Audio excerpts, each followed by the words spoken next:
Ladies and gentlemen, sit back and enjoy Mega Meeple.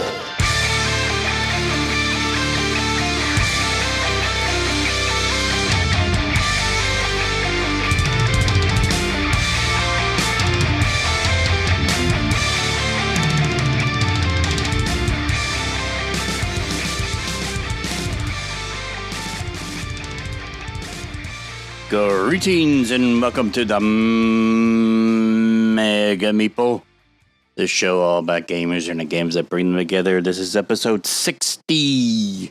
So, wow. Okay, we're in the middle of, I'm going to be talking a little bit about my rant. This episode is going to be about the CMON Kickstarter of Cthulhu Death May Die. Seems to be a lot of polarization about that game and basically how CMON is handling that Kickstarter.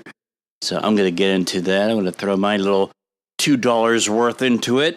But on the upcoming things file, just recently, just out of nowhere, received a game from a designer over in Ireland.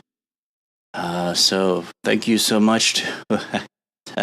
It's good to see that I'm reaching even back into the motherland. But got a game called Movable Type, the card game. The designer was nice enough to send me a copy of it for review. So I'll be looking for that upcoming, and most likely sometime in August. That should give me enough time to play it enough times and do a video review of the game. And I'll let you know when that goes up on YouTube, or on our YouTube channel. Also, WizKids contacted me and wanted to send me a copy of SEAL Team Flicks for review. And I said, hell yeah, sure. Yeah, go ahead. So that is on its way. It should be arriving actually this Monday. Actually had the designers of SEAL Team Flicks, Pete, Ruth, and Mark Thomas. You go back to episode 54 and listen to that. Now, I don't know if the fact that I had them on as the guest on one of our episodes was, led itself to WizKids contacting me and saying, hey, we want to send you a copy of the game for review. But, hey, yeah, if maybe if they heard about me through that episode, or maybe Pete or Mark told them about me or whatever, I don't know. But yeah, that was another unsolicited contact from a designer or publisher, and wanted to send me something. So so I'll have that coming up soon, sometime in August. Have a video review for that, and you can go to our YouTube channel, and of course the link to that, as well as all the other social media outlets that I am putting stuff out there, can be found on the website www.themegameeple. That's all one word, themegameeple.com. Just go to the social media page, and you can find out all the links there where you can follow us and interact with us. I say us, but I mean me. I'm a one-man operation, basically. But, Mega Meeple is basically a brand. So, yeah, and it's a entity, so to speak. So, and brands are plural, aren't they? Us, we, us, them. I don't know. It's just... So anyway, for you word Nazis out there, if you want to follow me and interact with me, just go to the webpage and follow all the links that's listed there. And while you're at it, go to our podcast page and listen to episode 54, where all of our episodes stream there on the website. Just go to episode 54, the solo gameplay episode, and you'll be able to hear the interview with the designers of SEAL Team Flicks. Yeah, I got a pretty cool guest this episode. We got Brenna Noonan from Starling Games. And we talked about games. We talked about music. And actually, if you go back to episode 35, we had James Wilson back then talking about Everdell. And that is a Starling Games production as well.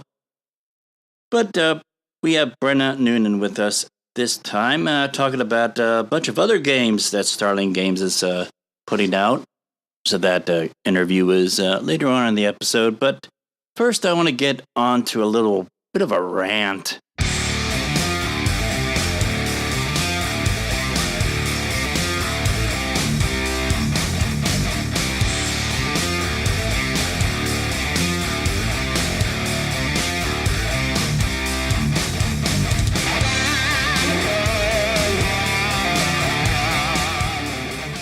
And I want to talk about this whole Cthulhu Death May Die Kickstarter put out by CMON.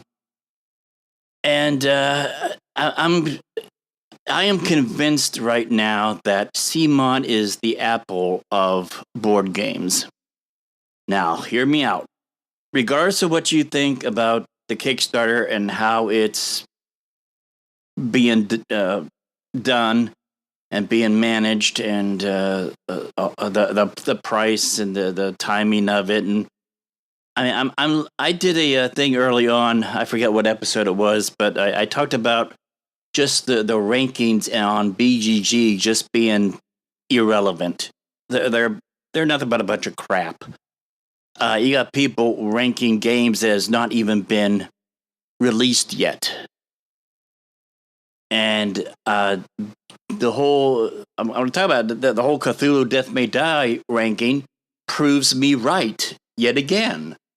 At the time of this recording, I'm looking on the BGG on for Cthulhu Death May Die. I'm at the ratings tab.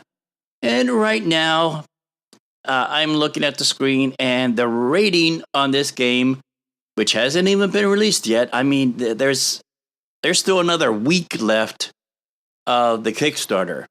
The Kickstarter is only going on for 2 weeks. And we're only halfway through.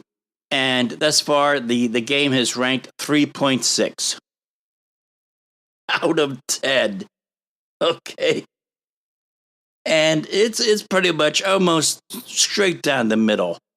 I'm looking at the screen. There's 24 people who's ranking it as a 10. And again, these people have not received their game. They haven't played the game.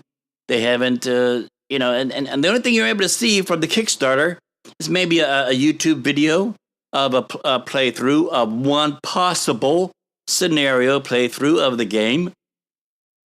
It at no degree whatsoever goes through just the whole replayability or the complexity of the game.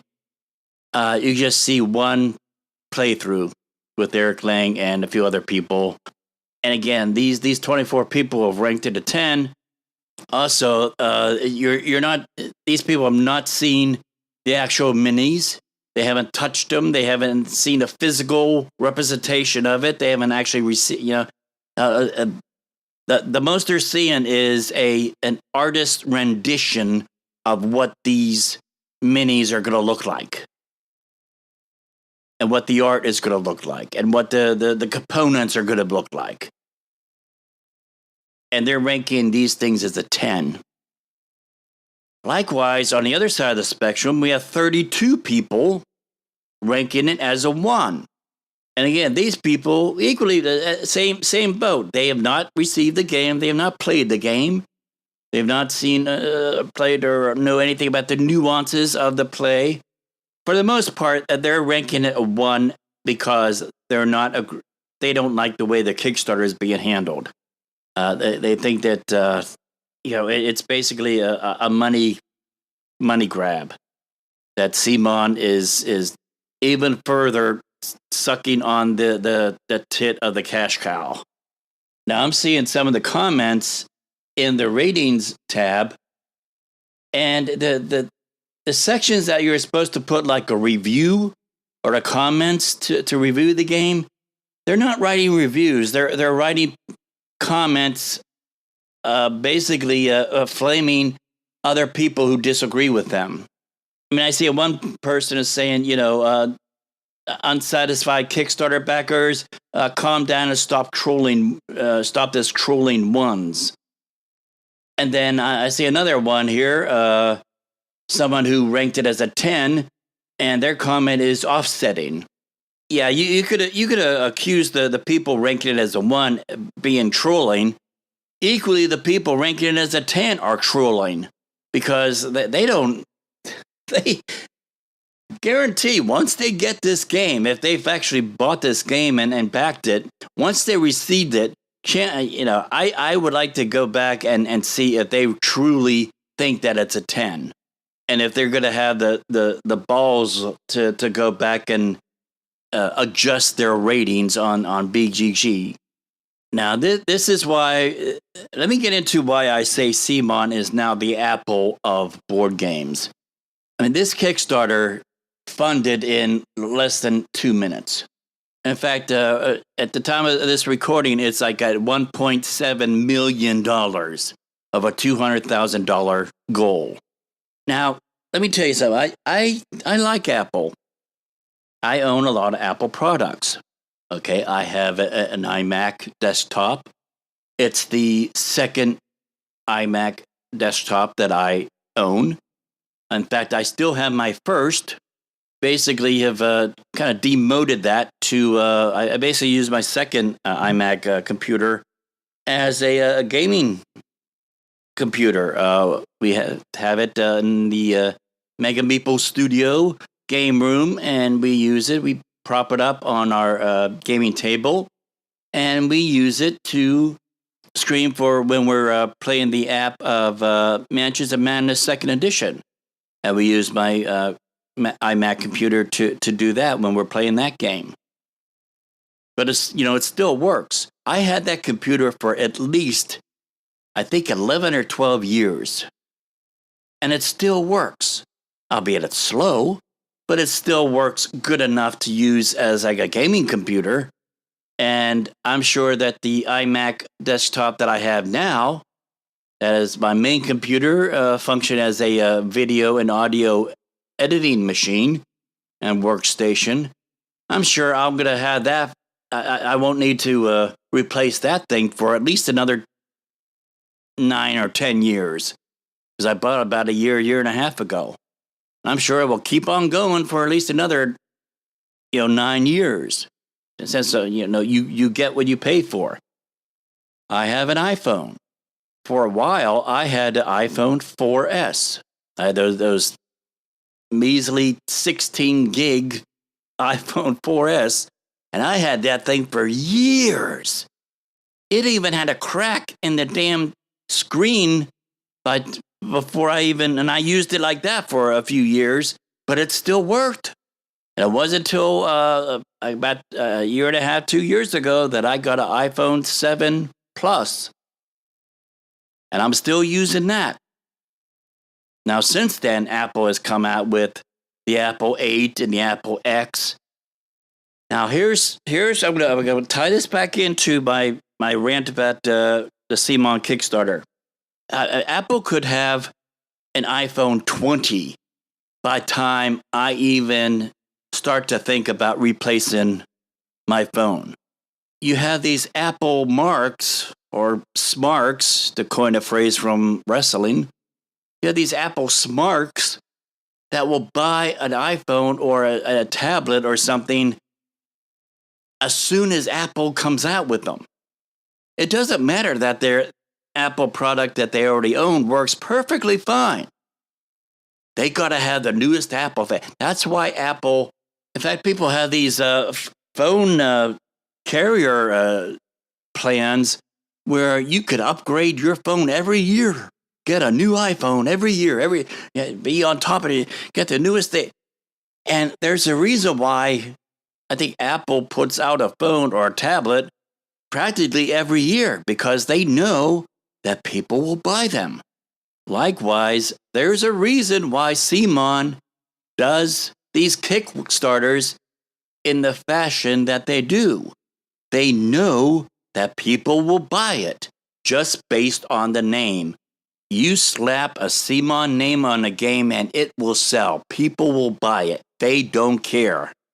And if you don't believe me, I look at the Kickstarter, and that Kickstarter funded in less than 2 minutes. Now, you can't tell me that in the span of 2 minutes that somebody and all these people read through all the information on the game. They watched all the videos. They downloaded and read the WHIP rule book. That's another thing. This game is still not finalized. They're still play testing this thing. So this whole thing of the rating of, rating this thing a 10, those people are trolling the ratings just as much as the ones. In addition, not even having a game yet, they haven't even finished play testing yet. So you can't go by, I read the rule book, I know how it's going to be. Now, the rule book is a WIP. WIP, work in progress. They have not yet finalized how this game is going to play. They haven't even finalized the rules. So your rating of a 10 is just as irrelevant and trolling as the people rating it as a 1. And I'm not going to get into the whole Kickstarter exclusives and the 2-foot tall, quote unquote mini. I don't even think CMON is calling it a mini. I definitely call BS on that if they did that. There seems to be another contention on how the game is being done, and that is the conditions of the investigators. The way this game starts out is that the investigators start out as insane. Another part of the backlash is some of the pathology of the investigators, and the things like OCD and psychotic and paranoia. There's been some backlash. Some people are viewing CMON that they're basically making light of mental illnesses. And there have been some people that have been calling for CMON to change those cards or get rid of the calling out the mental illnesses altogether, and just call it all insanity. When you play a lot of Cthulhu games, you go insane, but that's all they call it, is insane. They don't put a particular mental illness attributed to that. It's like, okay, well, you just go insane, period, and they leave it at that. So people are wondering why all of a sudden CMON feels the need to attribute a legitimate mental illness to the insanity status of an investigator. And they're calling for CMON to either change the cards or get rid of those cards altogether. So I would really like to see whatever iteration this game has ultimately in the end, when it starts getting delivered to backers, if those automatic 10 rankings get lowered a bit. Maybe even more than a bit. Yeah, well, time will tell. We'll see. But hey, that's just me. What the hell do I know? Every single hour in a FLGS, a gamer plays a new game. Out of the 98,000 games on BGG, only a few are given the playtime they deserve. For tens of thousands of games, the joy of being played by happy gamers everywhere is something that they will never know. Will you be an angel for one of these lost games? Every day, innocent games are ignored, unplayed, and left to die on the shelf of shame. And they are crying out for help. Please go to our Pod Pledge page and support the Mega Meeple with a monthly gift right now. For just $5 a month, only 17 cents a day, you'll help rescue a game from the dust bunnies. You'll provide card sleeving, miniature paints, dice rolling, and baggies. Go now and pledge to the Mega Meeple, and you'll receive numerous rewards, including shoutouts, as well as exclusive content and merch. A game can be given a second chance at life, thanks to you. Right now, there is a lonely game that desperately needs you. Your donation says, I care, and I'm here to help. Please donate right now. Links are found on the show notes of this episode and on the Mega Meeple website. All right, my guest this episode is Brenna Noonan of Starling Games. We talk about all kinds of games, and we even throw in some chit-chat about music. So let's go to that interview right now.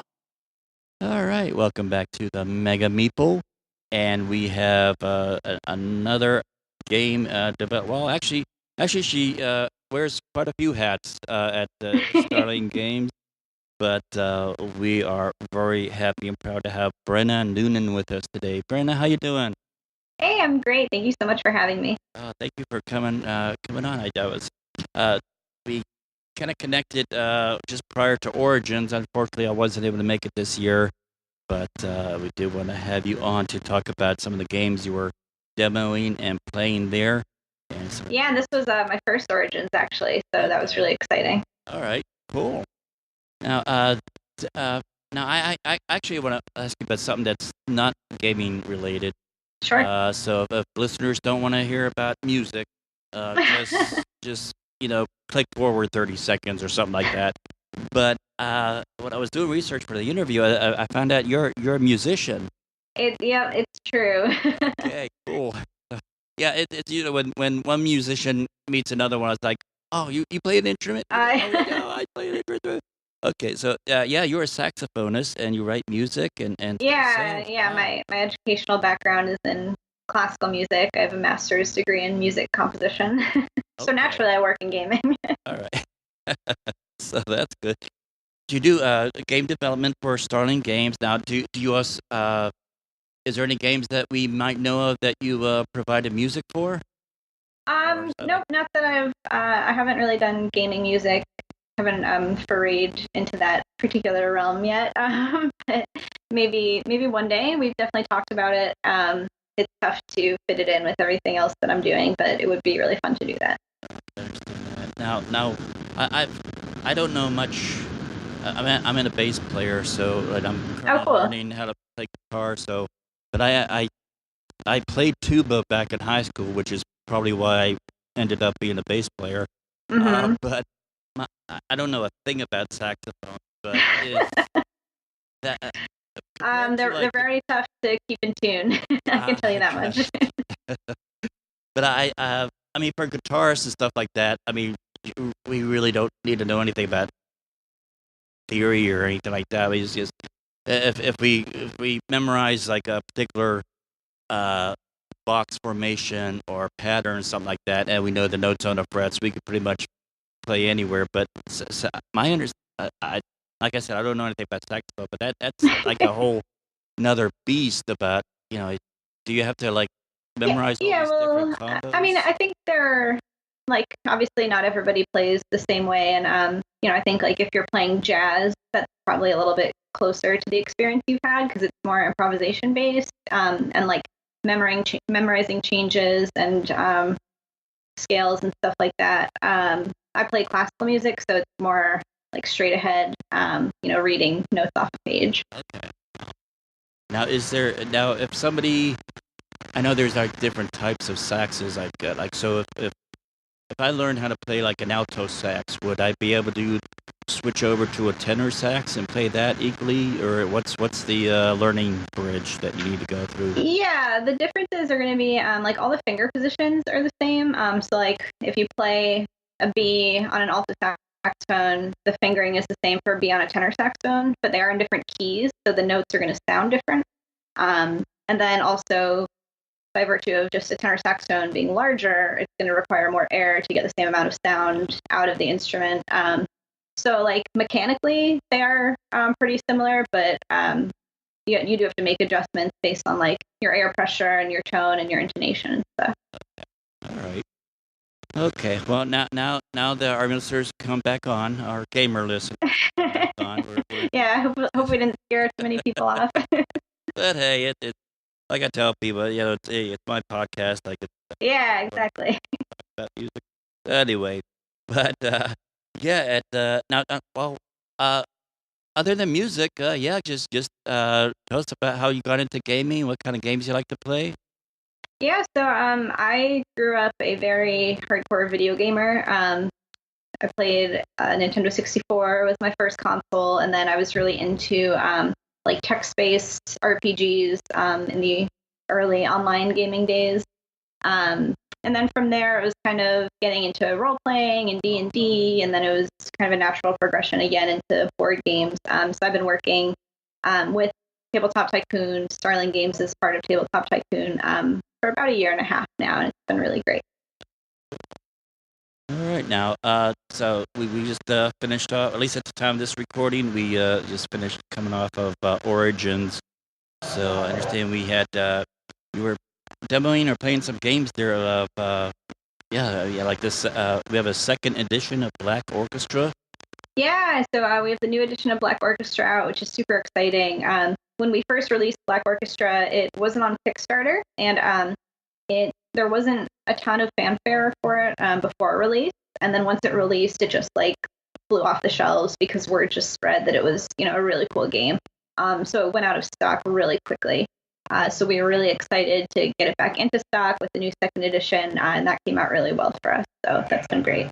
Okay. Now, is there much difference between the first or second edition? Or I mean, if people already have the first edition, are they going to be like, oh no, now I got to buy the second edition because it's different? There are some differences, and for first edition owners, we do actually have an upgrade kit that you can buy, so you don't have to buy a whole new game. So that's something that we try to do for owners of previous editions.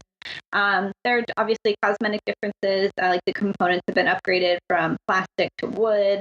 There are nice new dice in there, new revised rulebook. There are a couple small rules changes, but nothing too major. Like you can still totally play the first edition as is, and it'll be fine. Good, cool.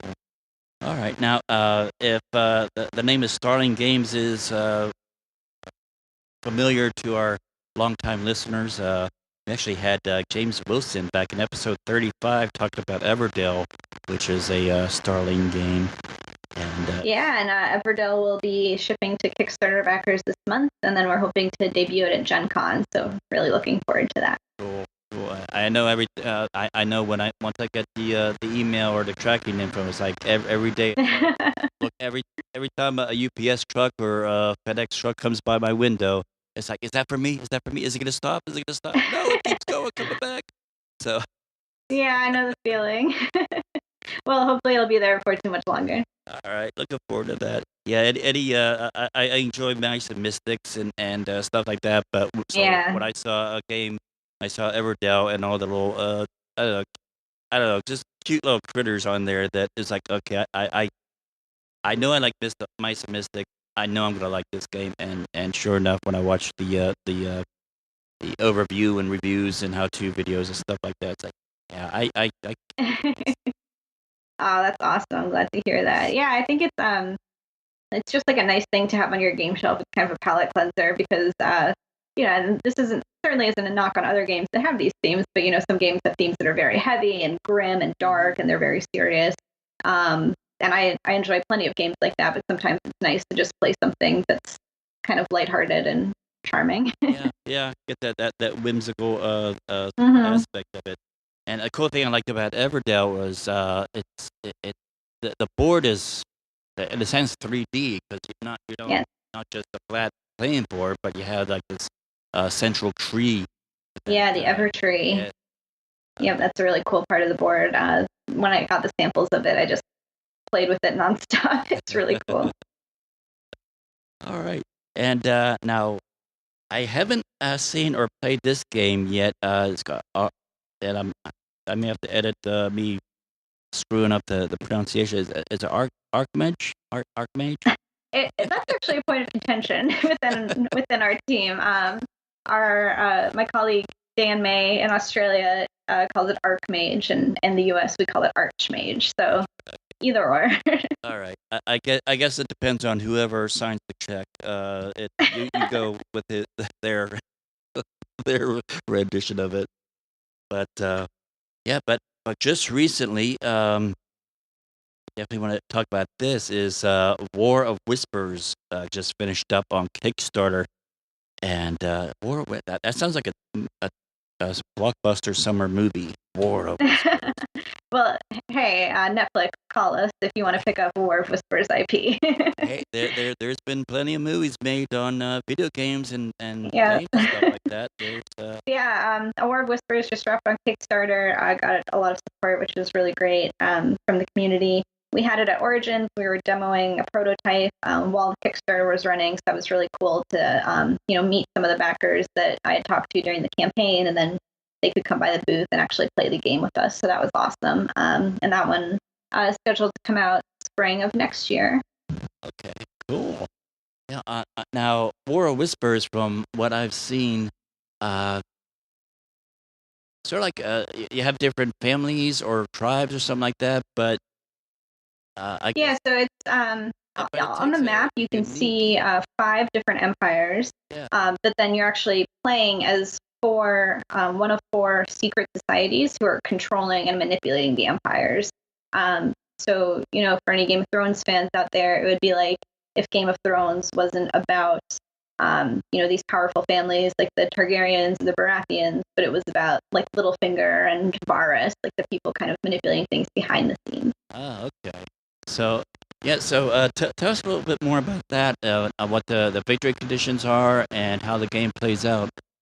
Yeah, so on the map, there are cities, city locations, and the end game scoring is going to be determined by whichever empire controls the most cities. So every player has a player board, and on their player board they have icons that correlate to all the 5 empires, and each one of those has a value, and those are randomly assigned. And you can view those, but your opponents do not know what those values are. So it's basically like you are placing bets on the outcome of a war between these 5 empires, and you are trying to influence things so that the empire that you are most loyal to comes out on top, and the empire that you are least loyal to is not able to gain a foothold. So there are a few different ways you can approach it. Like you can control the empire that you're the most loyal to and try to be really aggressive with them and take over lots of territory to control the most cities. Or you can also like infiltrate these empires that you're not loyal to and sabotage them from the inside. So the ways you can do that are like moving their troops to locations where they can't defend their borders, or sending them into losing battles, things like that. That's my preferred way to play, honestly. It's really fun. Now, of the different factions and groups, are they all kind of like on level ground, or if you're going to be like kind of influencing and manipulating one, would another one require a different form of manipulation based on which one you're playing? Yeah, they all have different actions associated with them. There's like a little bit of a worker placement mechanic. It's a circular board, and around the border of the board are different actions that are linked to the different empires. So you're placing agents like in these empires' councils taking different actions. So some empires, the actions linked to them are more like warmongering, like they're very attack based. Some of them are more resource based, like drawing cards. Some are fortification, like adding troops. And each location of the map that the empires control are a little bit different. So it is asymmetrical in that way. Okay. Now that the Kickstarter has successfully funded, so this thing is going to see the light of day. Yes, it will. Cool. So now, for those of us I'm sorry to say, like myself, who missed the Kickstarter. Do you know if there will be plans for like a late pledge or something like that? Yeah, so the good news for people like you is there will be a pledge manager. Depending on when this episode comes up, it may already be live. So if you go to the Kickstarter page, we'll have a link on there that says pre-order, and that will take you to the pledge manager. And of course, we'll have links to those on the show notes of this episode. And one of the good things that I like about this Kickstarter is, I mean, I see like some Kickstarters has like a whole like a dozen different tiers like you and then Yeah, we try to keep it simple, and we have the two levels, the standard edition and then the deluxe edition. Both the same game. The standard edition just has more basic components. The deluxe edition has minis, whereas the standard has wooden cubes, and the deluxe also comes with a few mini expansions. So the standard is really just there for people who want like a no frills gaming experience. Right. And the deluxe edition is for people who want a little bit more bling and also want the extra content of those mini expansions. And I think I mentioned previously that if all things go well with logistics and crap like that, it's estimated delivery of May of next year. Yep. So fingers crossed for that one. We're getting into the pre-press stage right now, so we're going to start proofing here pretty soon, just hammering out some last-minute stuff with the rulebook. Okay, great. All right, Brenna, thank you so much. I know you guys are busy getting things wrapped up and ready to move on to the next phase of production and things like that.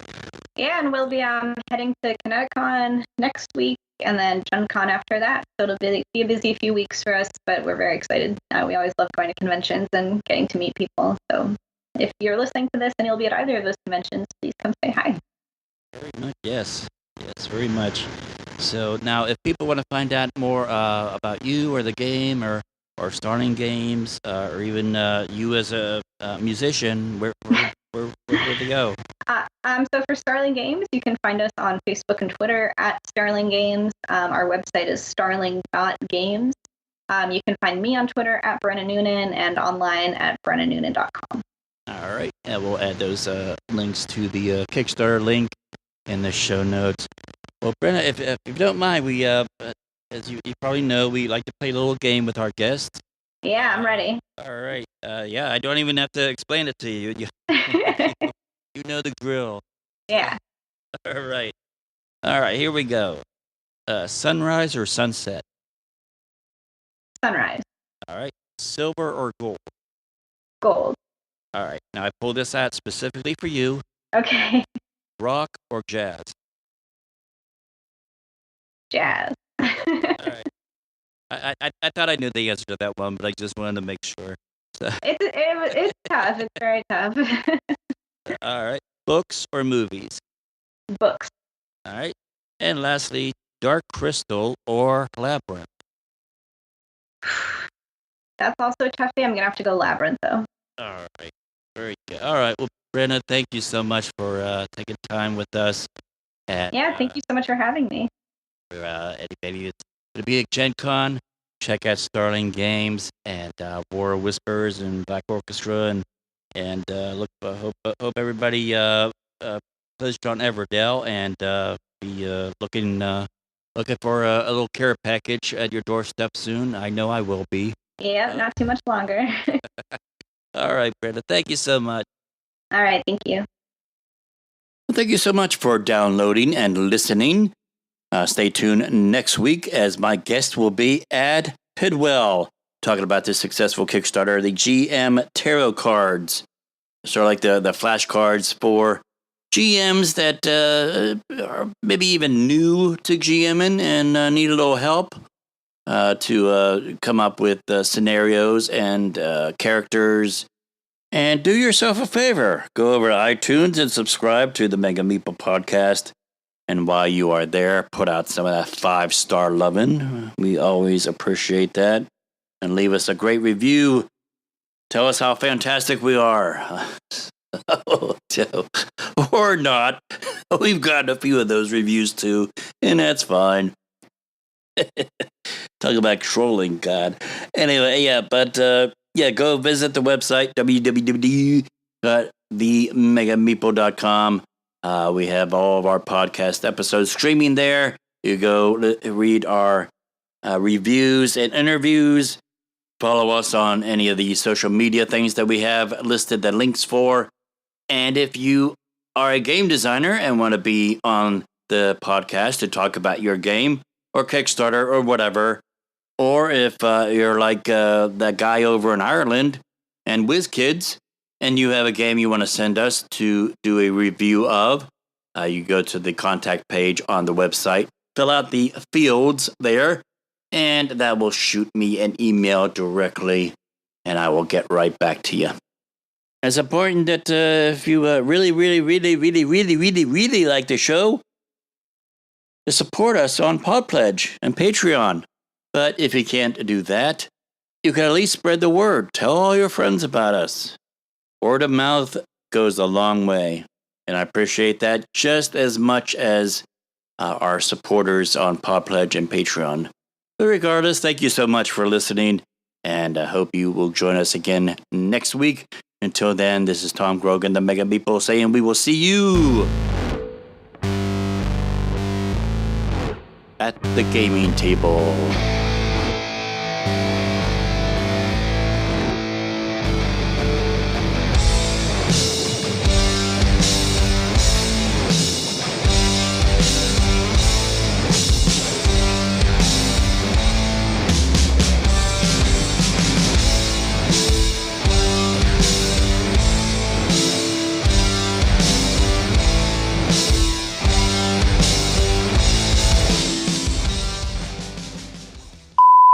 And also go back to episode 35.